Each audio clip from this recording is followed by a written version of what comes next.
We all have seen the numbers. Overall, I think the numbers are pretty impressive, if especially if you look from Street's point of view in terms of revenue. Overall, the growth in commercial in US, and I'll touch upon this a little later. That what does it mean in terms of US growth moving forward in terms of global one?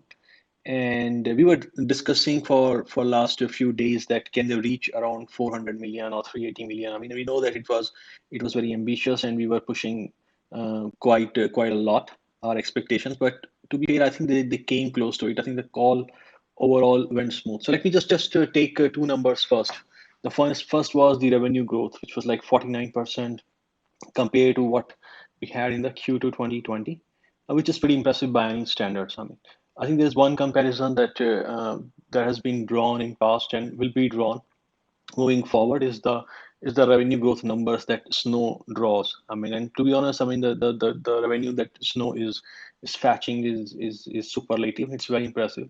However, we need to be cognizant also that Snow is in a category of data warehouse only. When you are in the big data OS system, there are several categories you actually cater for: your infrastructure, your legacy systems, your smart business analytics layer where all the SaaS solution sits, and your data layer. So the total addressable market for which Palantir is going is actually quite large compared to what Snow is going on. Also, the way Snow operates, because it matches and merges a lot of existing systems, and it can be deployed with minimum disruptions.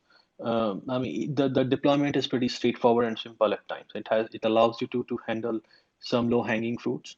While working with Palantir, it's different. You really need to change how an organization works. The change management requirement is high, and that's why it's a very sticky product. So in the starting, it takes a while for an organization to actually commit and deploy it.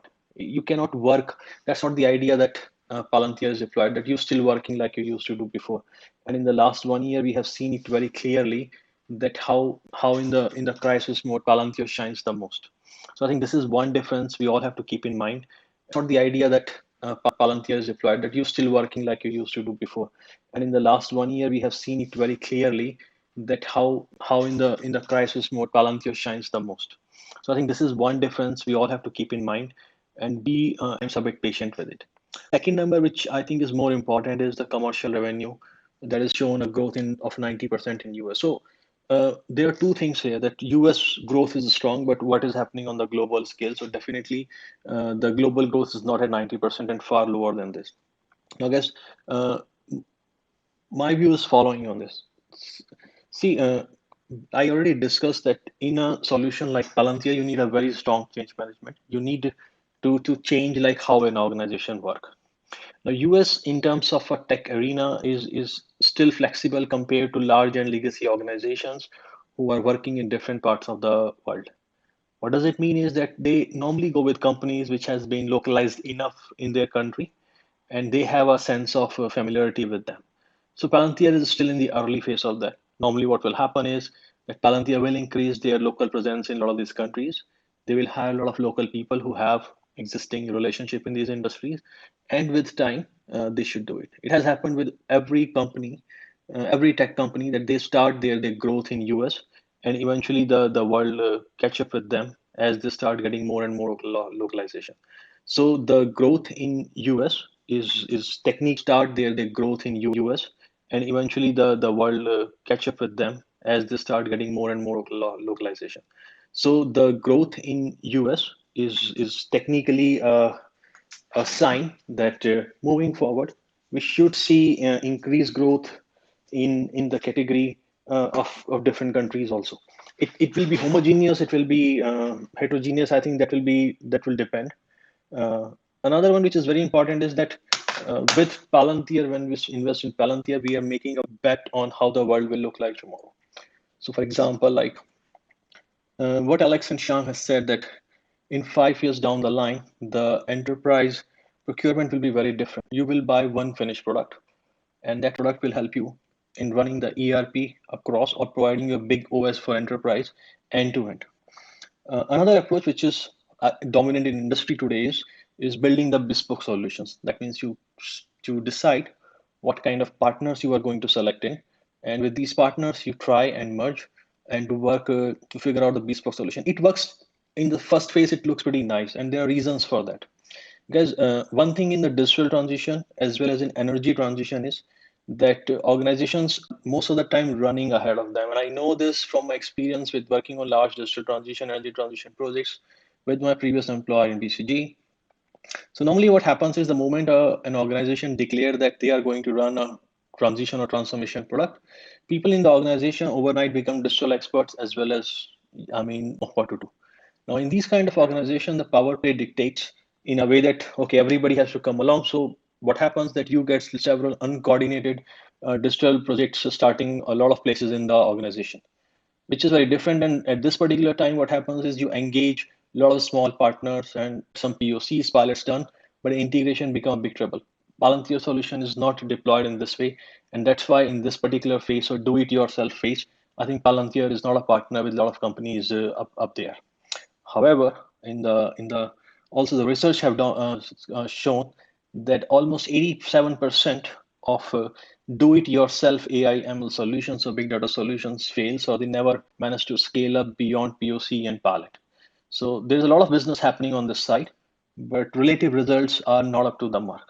So this is where Palantir should make a gain. So basically, it's a view of the world that 5 years down the line, are we going to have a world where big ERP is a mix and mashup of these bespoke ERP solutions, or companies will opt more and more towards solutions which are complete.